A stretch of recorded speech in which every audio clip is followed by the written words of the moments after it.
अब हम पढ़ रहे हैं टॉपिक दिल्ली सल्तनत के बारे में।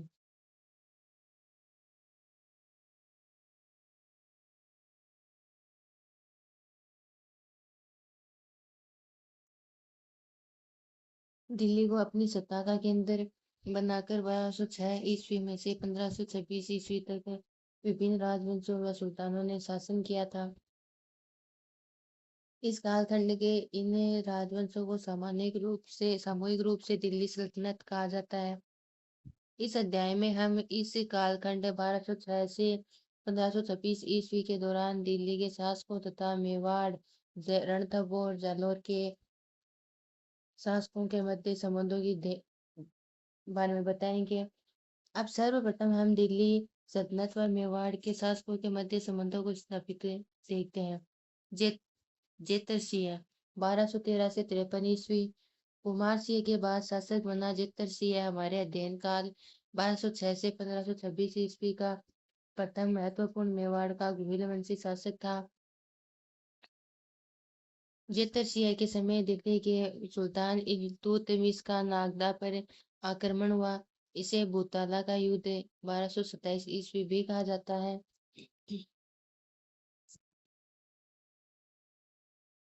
जयपुर सूरी के हमीर मर्दन के अनुसार जेतर सिंह ने इल्तुतमिश को परास्त कर पीछे धकेल दिया, किंतु घमासान युद्ध के कारण नागदा को भारी क्षति पहुंची। इसलिए जेतर सिंह अपनी राजधानी नागदा से चित्तौड़ ले गया, जो उसने परमारों से पुनः छीनकर प्राप्त किया था। कर्नल टोड के अनुसार 1231 ईस्वी में मेवाड़ी सेना ने इल्तुतमिश को नागौर के पास हुए युद्ध में परास्त किया था। 1248 ईस्वी में जेतर सिंह को दिल्ली के सुल्तान नासिरुद्दीन महमूद की सेना के आक्रमण का सामना करना पड़ा, पर जेतर सिंह ने उसे विनिष्फल कर दिया। इस युद्ध का कारण जेतर सिंह द्वारा नासिरुद्दीन महमूद के भाई को शरण देना था। तेज सिंह 1253 से 1273 ईस्वी। रावल जेतर सिंह के बाद उसका पुत्र रावल तेज सिंह 1253 से 1273 ईस्वी मेवाड़ का शासक बना। उसने परम भट्टारक, महाराज धीराज और परमेश्वर की उपाधि धारण की। तेज सिंह के समय में दिल्ली के सुल्तान गयासुद्दीन बलबन का मेवाड़ पर आक्रमण हुआ, परंतु इसमें उसको कोई सफलता न मिली। समर सिंह 1273 से 1302 ईस्वी। तेज सिंह की मृत्यु के बाद उसका पुत्र समर सिंह मेवाड़ का शासक बना, जिसने तुर्कों को गुजरात से निकाल कर गुजरात को स्वतंत्रता प्रदान की। रावत समर सिंह के दो पुत्र हुए रतन सिंह एवं कुंभकर्ण। रावत रतन सिंह मेवाड़ का शासक बना तथा कुंभकर्ण ने नेपाल में शाही वंश की स्थापना की। रावल रतन सिंह 1302 से 1303 ईस्वी के बीच। समर सिंह के बाद उसका पुत्र रतन सिंह मेवाड़ का शासक बना। रतन सिंह इतिहास में अपनी पत्नी पद्मावती और अलाउद्दीन खिलजी के आक्रमण के कारण प्रसिद्ध है। रावल रतन सिंह के समय की सबसे प्रमुख घटना दिल्ली सुल्तान अलाउद्दीन खिलजी का मेवाड़ आक्रमण एवं उसकी विजय। इस आक्रमण का प्रमुख कारण अलाउद्दीन की साम्राज्यवादी दीपता थी। 1303 ईस्वी में अलाउद्दीन खिलजी अपनी सेना सहित चित्तौड़ आ पहुंचा। लंबे समय तक घेरा डाल कर रखने पर भी जब अलाउद्दीन को सफलता नहीं मिली, तो उसने धोखे से राव रतन सिंह को बंदी बना लिया, किंतु अत्यंत साहस का परिचय देते हुए रतन सिंह के सेनानायकों गोरा व बादल ने रतन सिंह को अलाउद्दीन खिलजी से मुक्त करवाया, किंतु उसके बाद भीषण संघर्ष हुआ, जिसमें रतन सिंह गोरा बादल सहित लड़ते हुए वीरगति को प्राप्त हुआ तथा पद्मिनी ने 1600 स्त्रियों के साथ जौहर कर लिया। 26 अगस्त 1303 ईस्वी के अंदर यह चित्तौड़ के दुर्ग का प्रथम शाखा था।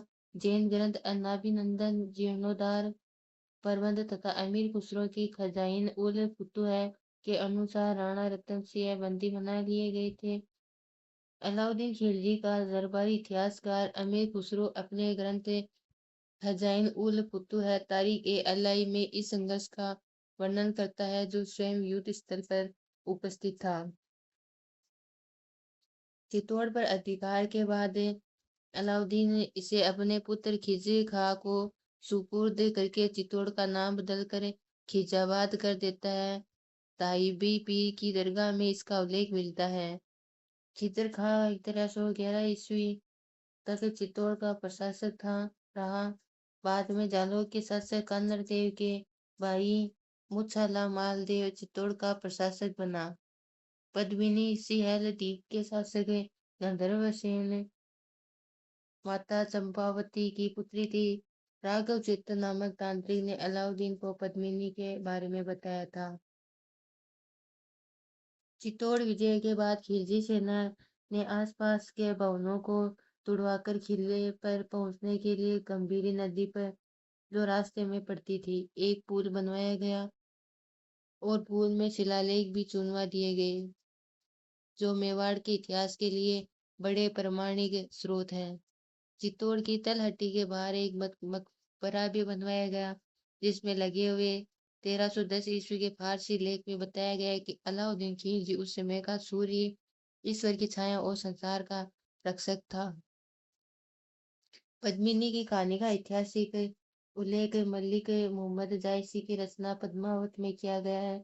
इसकी रचना 1540 ईस्वी में की गई थी। इसके बाद अबुल फजल अकबरनामा फरिश्ता गुलशन ए इब्राहिमी हाजी उदवीर Zafarul Wali colonel Tod annals and antiquities of Rajasthan फ्रांसीसी यात्री मनुची स्टेरियो डी मेगोर तथा मुर्नो नैन्सी दी ख्यात ने भी इस कहानी का कुछ हेरफेर के साथ उल्लेख किया।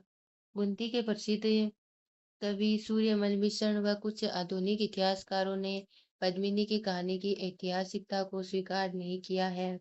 अपने ग्रंथ पद्मावत की समाप्ति पर स्वयं जायसी ने स्पष्ट कर दिया कि इस सारी कथा को एक उसने रूप बतलाकर लिखा है। इस कथा में चित्तौड़ शरीर का, राजा रतन सिंह मन का, सियल द्वीप हृदय का, पद्मिनी बुद्धि का, तोता मार्ग का, दर्शक गुरु का, नागमती संसार के कामों की, राघव शैतान का और सुल्तान अलाउद्दीन काव्य माया का सूचक है। जो इस प्रेम कथा को समझ सके वे इसी दृष्टि से देखें। डॉक्टर ओझा और डॉक्टर के एस लाल, डॉक्टर कानूनगो, डॉक्टर बनारसी प्रसाद आदि विद्वान जायसी की कथा को ऐतिहासिक नहीं मानती, किंतु डॉक्टर दशरथ शर्मा व डॉक्टर गोपीनाथ शर्मा इसको ऐतिहासिक कथा मानते हैं। डॉक्टर दशरथ शर्मा के मत का आधार 1506 ईस्वी में मालवा में रचित चिताई चरित नामक ग्रंथ है। पद्मिनी सिंहल द्वीप के शासक गंधर्व सेन माता चंपावती की पुत्री थी।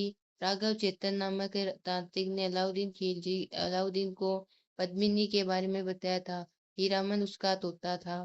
राणा हमीर 1326 से 1364 ईस्वी मेवाड़ का उद्धारक है। रतन सिंह के चित्तौड़ के घेरे के समय वीर गति को प्राप्त होने के कारण समूची रावल शाखा की भी समाप्ति हो गई थी। जैसा कि हमने देखा है चित्तौड़ खिजर खां को सुपुर्द किया गया था पर जल्दी ही इसका प्रशासन मालदेव सोनगरा को सौंप दिया गया। किंतु 1316 ईस्वी में अलाउद्दीन खिलजी की मृत्यु के बाद जब दिल्ली की सत्ता कमजोर होने लगी तो गुइल के ही वंशज हमीर सिसोदिया ने 1326 ईस्वी में चित्तौड़ पर पुनः गुइलों की सत्ता स्थापित की। बनवीर सोनगरा को हटाकर इसके साथ ही अब मेवाड़ के शासक सिसोदिया कहलाने लगे। हमीर का दादा लक्ष्मण सिंह सिसोदा का जागीरदार अपने समस्त पुत्रों के साथ जिनमें हमीर का पिता आरिसिया भी था अलाउद्दीन के विरुद्ध 1303 ईस्वी में लड़ते हुए वीर गति को प्राप्त हुए थे। हमीर सिसोदिया को कुंभलगढ़ शिलालेख में विषमघाती पंचानन विकट आक्रमणों में सिंह के सरदर से कहा गया है। इस प्रकार हमीर मेवाड़ पर राजपूतों की सत्ता को पुनः स्थापित करने में सफल रहा। डॉक्टर ओझा हमीर सिसोदिया द्वारा दिल्ली के सुल्तान मोहम्मद तुगलक को सिंगोली के युद्ध 1336 ईस्वी में पराजित करने का उल्लेख करते हैं। हमीर सिसोदिया के पश्चात राणा छेतर सिंह 1364 से 82, राणा लाखा 1382 से 1421, राणा मोक्कल 1421 से 33, राणा कुंभा 1433 से 68 महत्वपूर्ण शासक हुए, किंतु इनके समय में दिल्ली सल्तनत एवं मेवाड़ के मध्य कोई महत्वपूर्ण घटना नहीं घटित हुई। दिल्ली सल्तनत और राणा सांगा 1509 से 1528 ईस्वी। सांगा का समकालीन दिल्ली का सुल्तान इब्राहिम लोदी था। दिल्ली सुल्तान इब्राहिम लोदी एवं राणा सांगा के मध्य दो युद्ध हुए। खतौली कोटा का युद्ध 1517 ईस्वी। इस युद्ध में महाराणा सांगा ने इब्राहिम लोदी को पराजित किया था। अमर काव्य वंशावली के अनुसार इस युद्ध में राणा सांगा ने लोदी के एक शहजादे को बंदी बना लिया था, जिसे कुछ धन देकर छोड़ा गया। इस युद्ध में ही राणा सांगा ने अपना बायां हाथ खो दिया था और तीर लगने के कारण एक पैर भी राणा सांगा का खराब हो गया।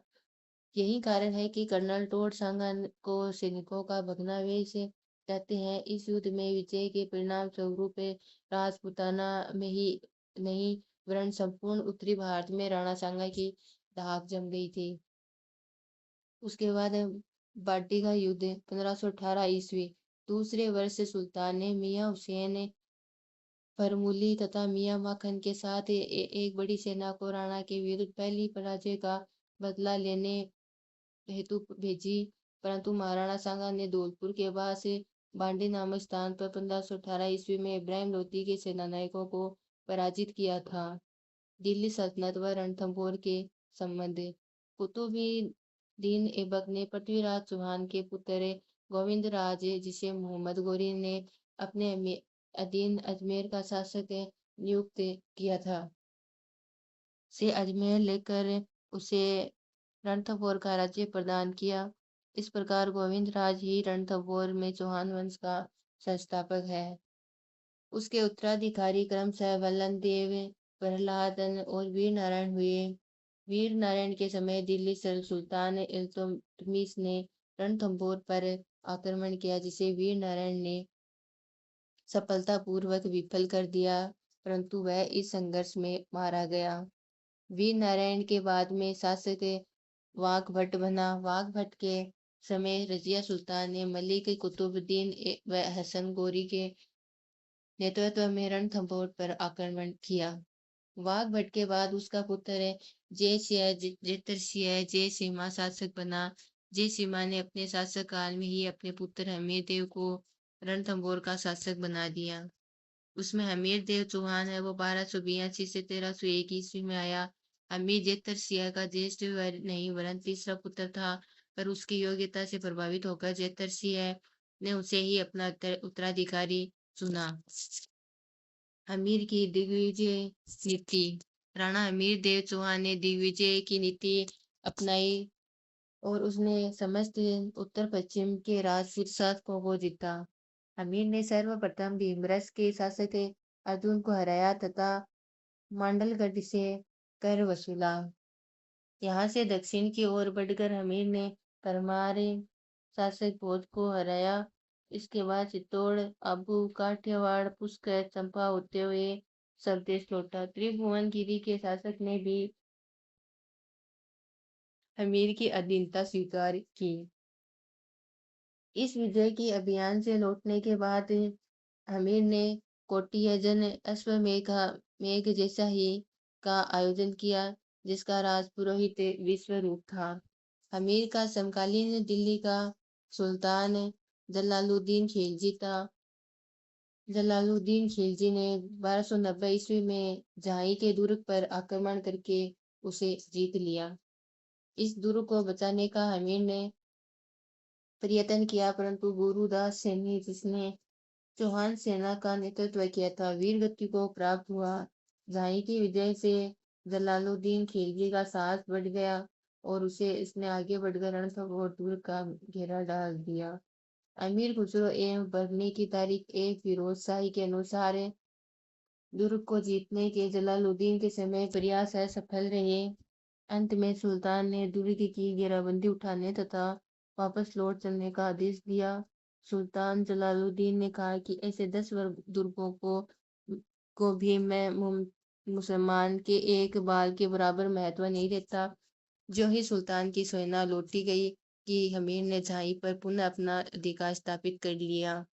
बन्नी के अनुसार 1292 ईस्वी में सुल्तान ने एक बार फिर रणथंभौर पर अधिकार जमा करने का प्रयास किया, किंतु इस बार तो उसे झांसी में ही इतने जबरदस्त विरोध का सामना करना पड़ा कि मुस्लिम सेना को खाली हाथ वापस लौटना पड़ा। जलालुद्दीन के अभियानों का वर्णन अमीर खुसरो ने मिफ्ता उल फुतूह में किया। वर्णीकृत तारीख ए फिरोज शाही में भी सुल्तान की इस असफलता का उल्लेख मिलता है। उसके बाद आता है हमीर और अलाउद्दीन खिलजी। जलालुद्दीन की हत्या करके अलाउद्दीन खिलजी दिल्ली का अगला सुल्तान बना। इसके व अमीर के मध्य भी संघर्ष हुआ। बन्नी के अनुसार इस संघर्ष का एक कारण तो यह था कि हमीर ने राज कर देना बंद कर दिया था, और दूसरा यह कि उसने मंगोल विद्रोहियों को आश्रय दे रखा था। ये मंगोल विद्रोही मीर मुहम्मद शाह और केहबरू के नेतृत्व में जालोर के गुजरात अभियान के बाद उल्लुग खां और नुसरत खां के खेमे से भागकर हमीर की शरण में आ गए थे। हमीर ने मुहम्मद शाह को जगाना की जागीर दी। जब ये विद्रोही अमीर के दरबार में चले गए तो अलाउद्दीन ने उसे विद्रोहियों को लौट देने को लिखा। हमीर ने इनको लौटा देना अपनी शान और वंश मर्यादा के विरुद्ध समझा और युद्ध के लिए तैयार हो गया। हमीर हट्ट के अनुसार इस युद्ध का कारण दूसरा था। मोहम्मद शाह को सुल्तान की बेगम जिमना से प्यार हो गया था। मोहम्मद शाह एवं बेगम दोनों मिलकर अलाउद्दीन को समाप्त करना चाहते थे। जब अलाउद्दीन को इसका पता चला तो मोहम्मद शाह भागकर हमीर की शरण में चला गया। हमीर महाकाव्य के अनुसार जब हमीर ने मंगोलों को लौटने के संबंध में कोरा जवाब दिया तो अलाउद्दीन ने 1299 ईस्वी में उलुग खां, अल्प खां और वजीर नुसरत खां के नेतृत्व में एक बहुत बड़ी सेना रणथंभौर विजय के लिए भेजी। इस सेना ने रणथंभौर की कुंजी कहे जाने वाले झांसी दुर्ग पर अधिकार कर लिया। हमीर महाकाव्य में लिखा है कि हमीर इस समय कौटिल्य यज्ञ समाप्त कर मुनिव्रत में व्यस्त था। इस कारण स्वयं न जाकर हमीर ने अपने दो सेनापतियों भीमसिंह और धर्मसिंह को शत्रु का मुकाबला किया और हमीर की विजय हुई। वापस लौटते समय धर्मसिंह की सेना आगे चल रही थी, वह भीमसिंह की टुकड़ी पीछे चल रही थी। खिलजी की एक सेना अल्फका के नेतृत्व में पहाड़ियों में छिपी हुई थी। उस सेना ने भीमसिंह पर आक्रमण किया। हिंदू वोट घाटी में युद्ध हुआ और भीमसिंह मारा गया। उलुग खां वापस दिल्ली लौट गया। जब भीमसिंह की मृत्यु का समाचार हमीर को मिला तब हमीर ने इसका जिम्मेवार धर्मसिंह को ठहराया और धर्मसिंह को अंधा करवा दिया और इस पद पर धर्मसिंह के भाई भोज को नियुक्त किया। भोज इस अव्यवस्था को संभाल नहीं पाया, अतः हमीर ने पुनः धर्मसिंह को सेनापति बना दिया। इस बीच अलाउद्दीन ने उलुग खां व नुसरत खां के नेतृत्व में सेना भेजी, पर इस सेना को पराजय का सामना करना पड़ा और नुसरत खां मारा गया। उधर ज्यों ही अलाउद्दीन को इस स्थिति का पता चला तो वह एक बड़ी सेना लेकर रणथंभौर की ओर चल पड़ा। अमीर खुसरो ने अपनी रचना खजाइन उल फुतूह में इस अभियान का आंखों देखा वर्णन करते हुए लिखा है कि सुल्तान ने इस आक्रमण में पासेब मगरबी व अरादा युद्ध में प्रयुक्त अस्त्र शस्त्रों के नाम की सहायता ली। अलाउद्दीन ने लगभग एक वर्ष तक रणथंभौर दुर्ग पर घेरा डाले रखा, लेकिन उसे कोई असफलता नहीं मिली। अंत में उसने छल से काम लिया। अलाउद्दीन ने हमीर के सेनापति रतिपाल व रणमल तथा एक अन्य अधिकारी सरजुन शाह को लालच देकर अपनी तरफ मिला लिया। इधर रणथंभौर दुर्ग के बाहर अलाउद्दीन के लंबे समय से चल रहे घेरे का असर दिखना प्रारंभ हो गया। अमीर खुसरो लिखता है कि दुर्ग में सोने के दो दो दो दानों के बदले चावल का दाना भी नसीब नहीं हो रहा था।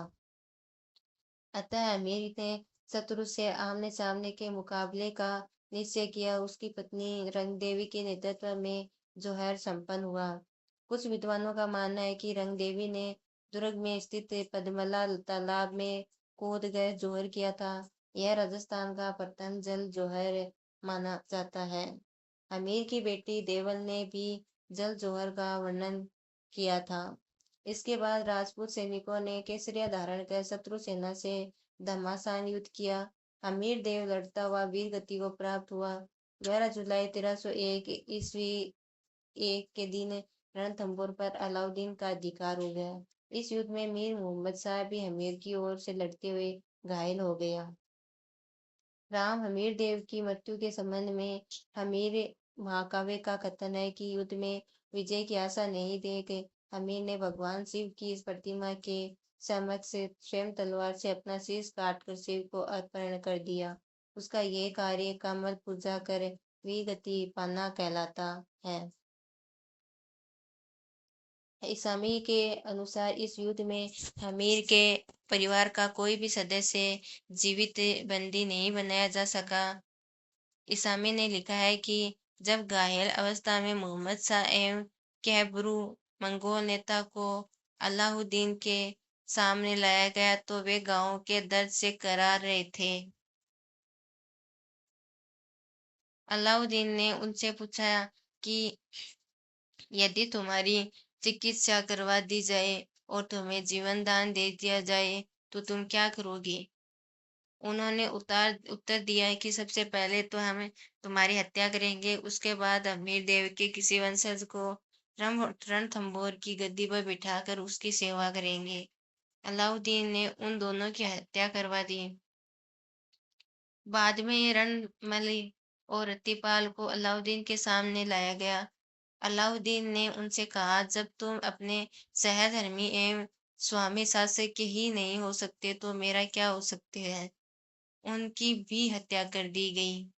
इस विजय पर अमीर खुसरो लिखता है कि क्रूफर का घर इस्लाम का घर हो गया है। अमीर के साथ रणथंभौर के चौहानों का राज्य समाप्त हो गया और दुर्ग दिल्ली सल्तनत का भाग बन गया।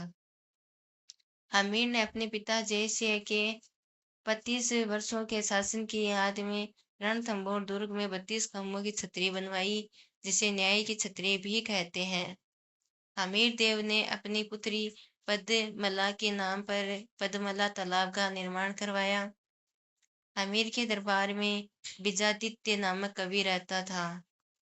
नयन चंद्र सूरी की रचना हमीर महाकाव्य, व्यास भांड रचित हमीर रायण, जोधराज रचित हमीरासु, अमृत कैलाश रचित हमीर भंदन और चंद्रशेखर द्वारा रचित हमीर सठ नामक ग्रंथों की रचना इसी हमीर चौहान को नायक बनाकर की गई। हमीर ने भी श्रृंगारहार नाम से पुस्तक लिखी थी। हमीर के गुरु का नाम राघव देव था। हमीर ने अपने जीवन में 13 युद्ध किए, जिनमें से 16 में विजयी रहा। रणथंभौर का अंतिम व प्रतापी शासक हमीर देव इतिहास में अपने हठ व शरणागत रक्षा के लिए जाना जाता है। हमीर देव के बारे में कहा गया है, सिंह सवन सप्तपुरुष वचन, कदली फलत एक बार, त्रिया तेल हमीर हट चढ़े न दूजी बार। उसके बाद दिल्ली सल्तनत व जालौर के संबंध।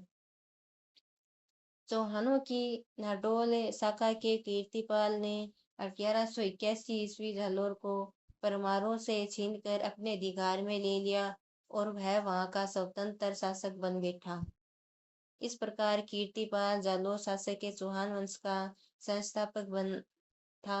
कीर्तिपाल चौहान का उत्तराधिकारी समर सिंह 1182 से 1205 ईस्वी हुआ। उसने गुजरात के चालुक्य शासक भीमदेव द्वितीय के साथ अपनी पुत्री लीला देवी का विवाह कर गुजरात के साथ मैत्रीपूर्ण संबंध स्थापित किए। प्राचीन शिलालेखों में जालौर का नाम जाबलीपुर व दुर्ग का नाम स्वर्णगिरी मिलता है। स्वर्णगिरी से सोनगढ़ बन गया और इसी पहाड़ी पर रहने के कारण यहाँ के चौहान सोनगरा सोनगरा चौहान कहलाए। उद्देश्य है वो 1205 से 1257 ईस्वी के मध्य आए। तो उद्देश्य है सोनगरा के समय सन 1228 में दिल्ली सुल्तान इल्तुमिश ने जालोर पर आक्रमण किया। जालोर दुर्ग का घेरा डाल पर अंत में दोनों के मध्य संधि हो गई।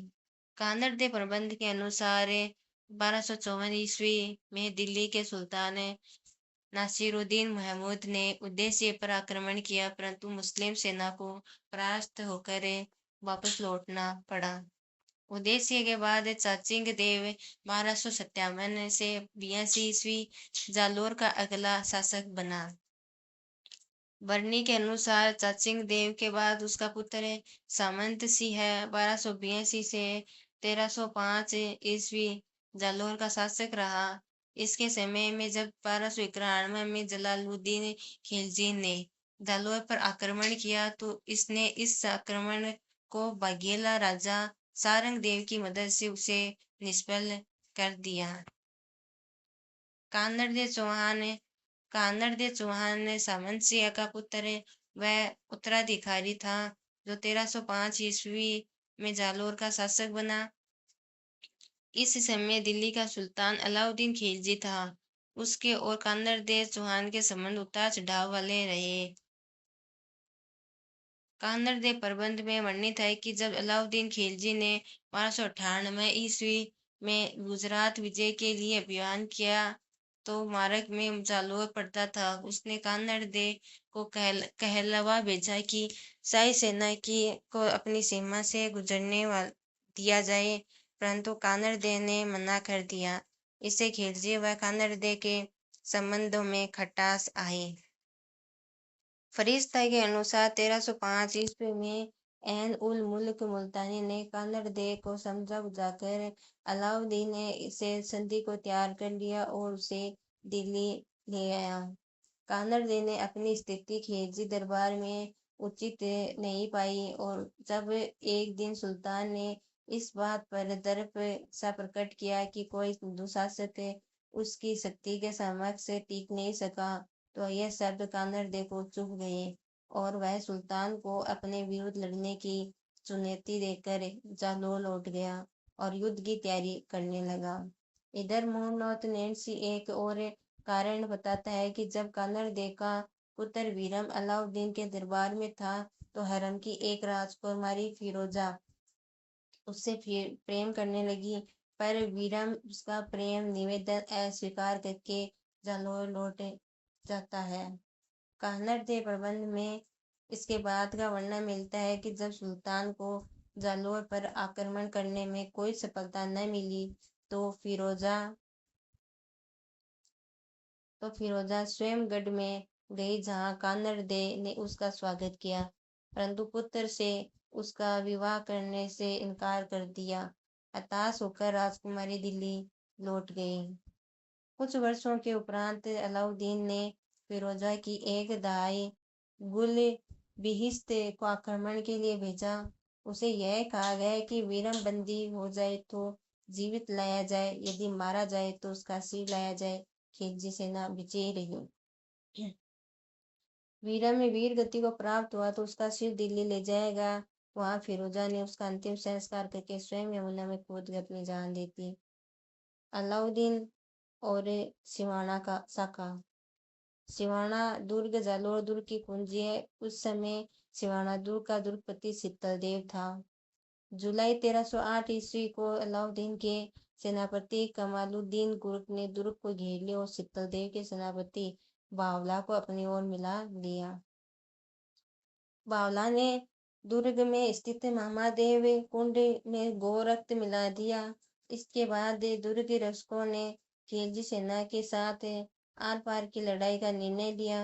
शीतल देव के नेतृत्व में केसरिया व मेणादेव के नेतृत्व में जोहर हुआ। खिलजी के सेनापति नाहर खां और भोज भी इस संघर्ष में मारे गए। इस विजय के बाद अलाउद्दीन ने ये दुर्ग कमालुद्दीन को सौंप दिया। वह इसका नाम खैराबाद रखा। उसके बाद जालोर दुर्ग का पतन। सिवाना विजय के बाद खिलजी की सेना ने मारवाड़ को उजाड़ा उस समय भीनमाल चौहान कालीन विद्या का केंद्र था, जिसे दूसरी ब्रह्मपुरी नगरी कहा जाता था। खिलजी की सेना ने इसे जला दिया।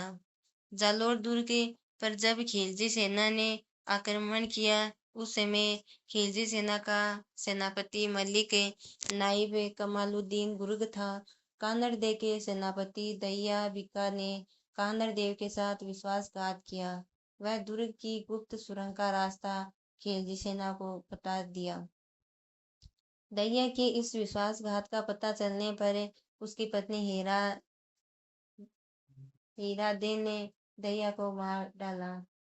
कानड़ दे के नेतृत्व में चौहान सैनिक वीर गति को प्राप्त हुए तथा जेतल दे के नेतृत्व में किले की स्त्रियों ने जोहर किया। जालोर का नाम बदलकर अलाउद्दीन ने जलालाबाद रख दिया। अलाउद्दीन ने जालोर दुर्ग में एक मस्जिद बनवाई। इस मस्जिद का नाम तोप मस्जिद है। कानड़ दे के परिवार में एकमात्र सदस्य कानड़ दे का भाई मालदेव बचा। इसने आत्मसमर्पण कर दिया और अलाउद्दीन ने चित्तौड़ दुर्ग किरचक खां के स्थान पर मालदेव सोनगरा को सौंप दिया, जिसे बाद में हमीर ने मालदेव के पुत्र से छीन लिया था। 1 सितंबर 1924 को पशुओं एवं घास फूस के निर्यात पर प्रतिबंध लगा दिया। मई 1929 में मारवाड़ हितकारिणी सभा ने बेगार, लागबाग एवं अन्य लगान दरों को लेकर जागीरदारों के विरुद्ध आंदोलन शुरू कर दिया। जय नारायण व्यास, आनंदराज स्वराणा, भंवरलाल सराफ, हेमचंद छंगाणी आदि ने किसानों की समस्याओं के लिए आवाज उठाई और उन्हें अपने अधिकारों के लिए संघर्ष करने को प्रेरित किया। मारवाड़ हितकारिणी सभा ने जय नारायण व्यास द्वारा लिखित 2 लघु पुस्तिकाएं पपावाई की पोल और मारवाड़ की अवस्था प्रकाशित कर राज्य प्रशासन की कमियों एवं किसानों की समस्याओं को उजागर किया। बिगोड़ी कर को लेकर भी किसानों में रोष था। चिन्ना का बारिया में 8 जुलाई 1931 को माली जाति के किसानों ने अपनी बैठक में बिगोड़ी न देने की घोषणा की। 24 से 25 नवंबर 1931 को मारवाड़ राज्य लोक परिषद का प्रथम अधिवेशन पुष्कर में चांदकरण शारदा की अध्यक्षता में हुआ। कस्तूरबा गांधी इस अधिवेशन की मुख्य अतिथि थी। जयपुर राज्य के शेखावाटी के जाट आंदोलन का प्रभाव मारवाड़ राज्य के डीडवाना और सांबर परगनों तथा शेखावाटी से लगे क्षेत्र के जाटों पर भी पड़ा। इनसे प्रेरित होकर 16 मई 1938 ईस्वी में मारवाड़ लोक परिषद की स्थापना जोधपुर में हुई। 1939 में मारवाड़ लोक परिषद ने जहांगीरी क्षेत्रों में लाग बागों को लेकर किसानों को संगठित करना शुरू किया। जागीरी क्षेत्रों में किसानों की मुख्य शिकायतें कई अनुचित लागों को लेकर थी, जिनमें वे 119 लागें भी थी, जिन्हें जोधपुर महाराजा ने 14 मार्च 1936 ईस्वी को जागीरी और खालसा दोनों इलाकों में माफ कर दिया था, किंतु फिर भी जागीरदार इन्हें वसूल कर रहे थे। इसने जोधपुर सरकार को मारवाड़ लोक परिषद के क्रियाकलाप रोकने के लिए कदम उठाने पर विवश किया और 28 मार्च 1940 ईस्वी को से गैर कानूनी संस्था घोषित कर दिया गया। किंतु इससे जागीरी क्षेत्रों में बढ़ते आंदोलन पर असर नहीं हुआ, बल्कि यह तो और भी जोर शोर से चल निकला जब 24 जून 1940 ईस्वी को मारवाड़ लोक परिषद को पुनः जोधपुर सरकार से मान्यता मिल गई। जोधपुर सरकार से प्रोत्साहन पाकर बलदेव राम मिर्जा ने विभिन्न परगनों के किसानों का एक सम्मेलन 27-28 जून 1941 ईस्वी को श्री सुमेशपुर जोधपुर के प्रांगण में बुलाया, जिसमें मारवाड़ किसान सभा नामक एक संगठन की घोषणा की गई और सर्वसम्मति से मंगल सिंह कुशवाहा को अध्यक्ष तथा बाल किशन कस्बा को मंत्री बनाया गया।